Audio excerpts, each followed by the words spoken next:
So, there is a shloka from Mahabharatam. From the various parvas of Mahabharata, you have the Swargarohana Parvam, wherein a shloka comes. Najatu kaman na bhayan na lobhat dharmatyaje ji vitasyapi hetoh nityo dharmas sukha dukhe tvanitye jivo nitye heturasya nityaha. The meaning is one should never abandon, that is, one should never leave one's dharma out of fear, greed, desire, or what someone will say, or even in order to save their life, it seems, because dharma is something which is eternal, it will always stay with us. Whether it is sukham, dukkham, whatever it is, all that is temporary, right? Today we might be happy, tomorrow we'll become sad. Again, there is going to be happiness that's going to follow. But so the purpose of life that is there is going to be always changing. Today I want this, tomorrow I want that. So these things are going to be changing.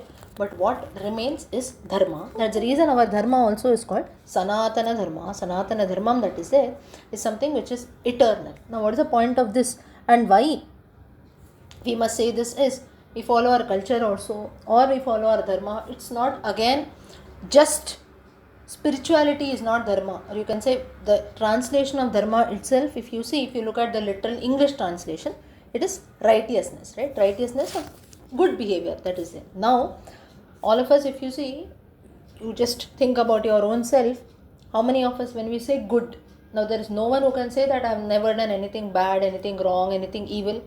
We can never say that, right? Yes, the intensity might go up and down. Okay, maybe I just lied about a small thing or I lied about a big thing, right? So here, no, I just made a small mistake, that is there. So that such things, it can happen. I did a small mistake or a big mistake, but yes, mistakes do happen.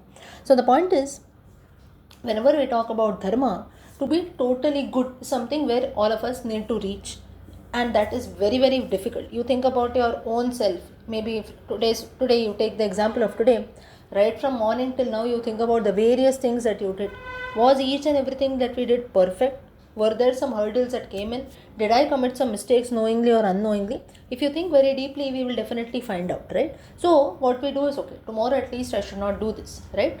So, and this is how you see we keep improving, right, every day. So this is nothing but following dharma. Whereas many of us, we feel that, okay, just being on the path of spirituality, this, that alone is dharma. That is a part of dharma, no doubt. But why do we do all that is, why do we go to a temple? Why do we worship God? Or we know there is some supreme power that is there. Why do we chant prayers? Why do we sing songs? Is so that at least for that time that is there, we are always on the positive path. It leads us to something good. Negative thoughts don't come to our mind, and therefore we will not commit more mistakes, right? We'll always be on the right path. Moreover, our dharma that is there is so rich. We should not even call it as Hinduism alone. Hinduism is just a part wherein Hinduism is not a religion. It was just used for people who are living on the other side of the Sindhu Nadi that is there, which is the Indus River. That's how it got the name. So, why Hinduism is not a religion is because if you look at the definition of religion, one God, one person like a guru also, and a one religious book. Whereas in Hinduism, if you see, like Dayananda Saraswati popularly says, there is no one religious book that we follow. You are welcome to our library that is there. Refer to the Gita, refer to the Puranas, scriptures, Vedas, Vedanta, whatever it is, everything you have to follow. We don't have one religious leader, we have n number of leaders. Moreover, there is no one path that we follow, right? There are many paths. You call Advaita, Dvaita, Vishishta Advaita. There are so many other methods that are there. And again, at the same time, there is no compulsion. You have to do this only. We talk about worship. 100 of us will find 100 ways of worshipping. Someone will sing, someone will dance, someone will simply not do anything, but at the same time will not cause any harm. Someone will maybe offer flowers, someone might sing songs. So these are all simple ways, but yes, they are all forms of worship, right? Moreover, that this is the reason why it is called as Sanatana Dharmam that is there, because this is something which is eternal, and each one of us, we are putting in efforts to bring that. But then on today's times, if you see, many of us, the most of you here, you're seniors here, right? So many times we feel that it is very difficult for us to follow this dharma, or it is very difficult for youngsters also to tell this dharma. Now maybe I might be wrong on this, maybe most of you are seniors, so you might have more idea on this. But then still, whenever we complain that the next generation is not following something, or no, today's times we don't feel like doing anything, it is because we have to always look at ourselves. What did we do?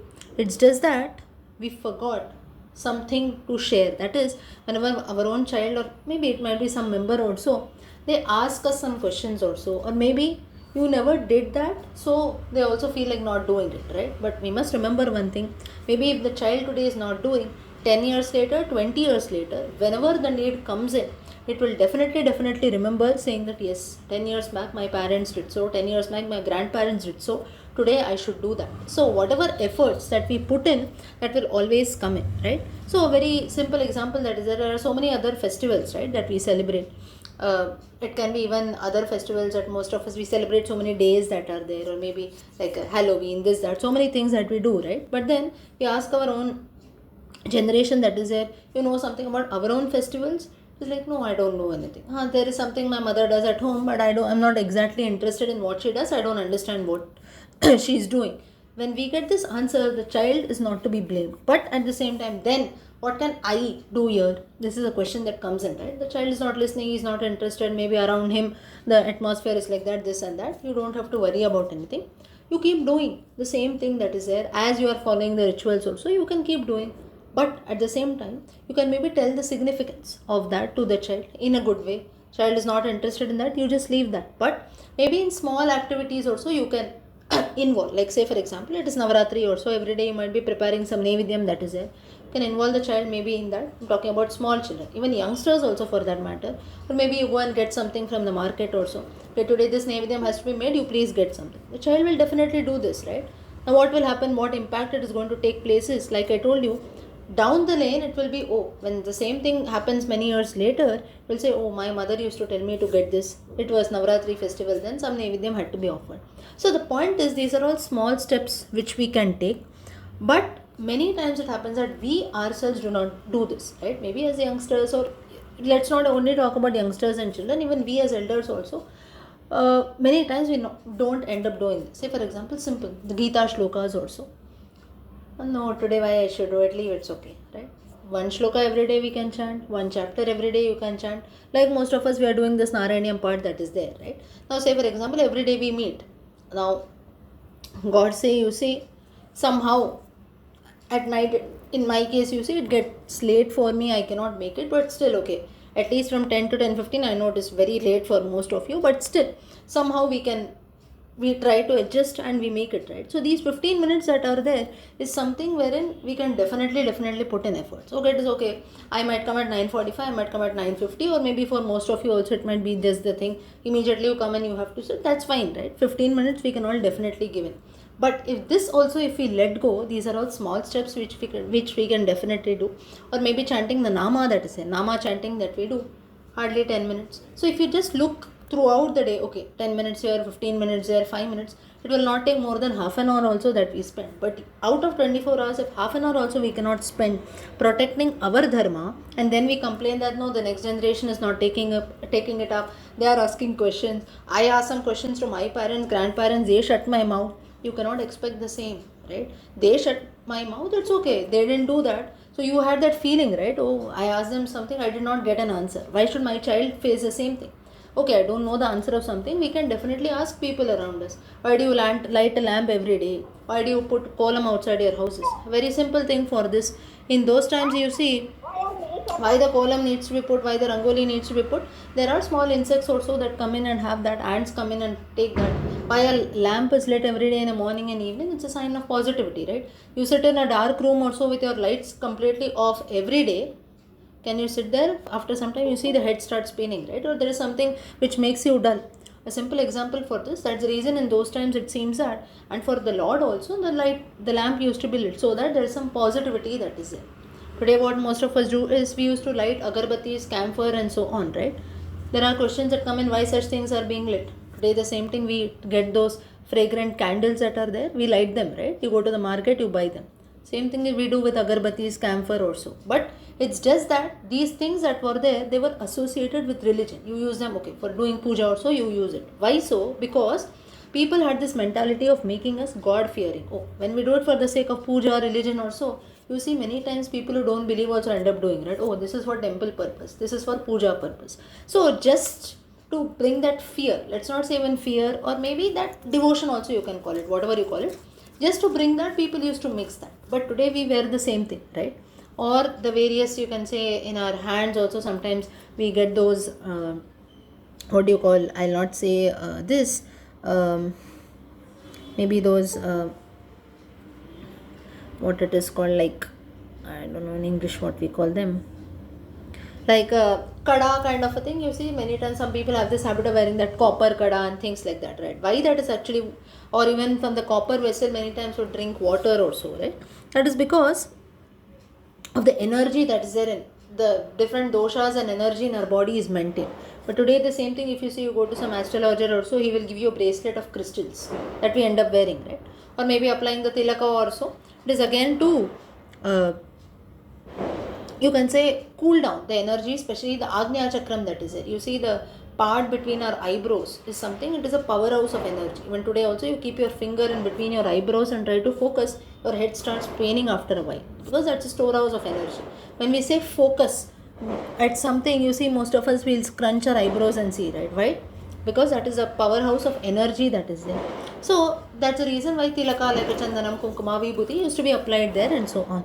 But instead of that, many times what we say nowadays, no, someone, we take that, you get that third eye, right? What do you call it? That blue color, third eye jewelry, or so many people end up wearing that.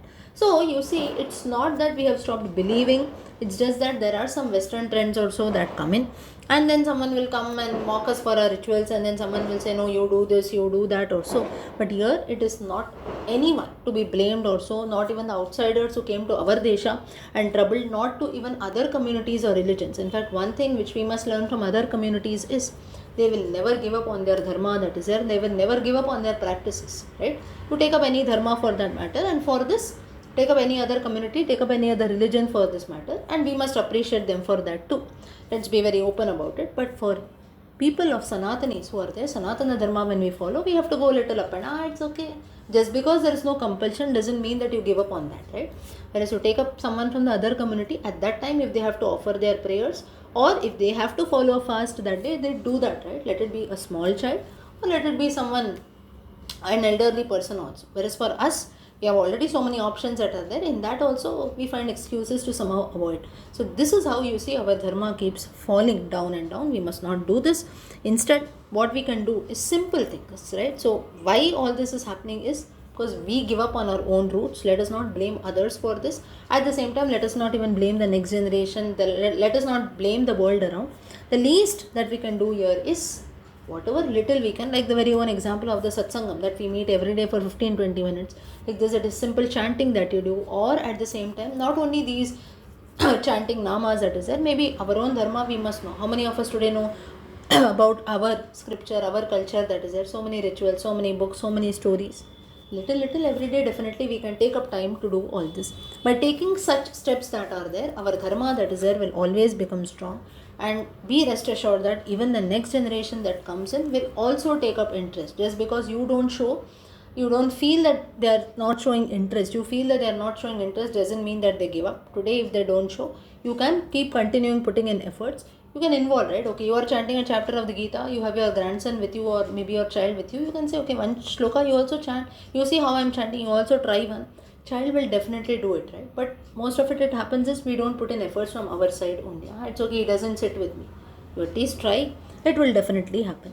So these are all small things that are there, but our dharma will definitely prosper only if we put in efforts in this way. We need not do something great also, but at the same time, these small efforts should never be given upon. Yeah. Okay.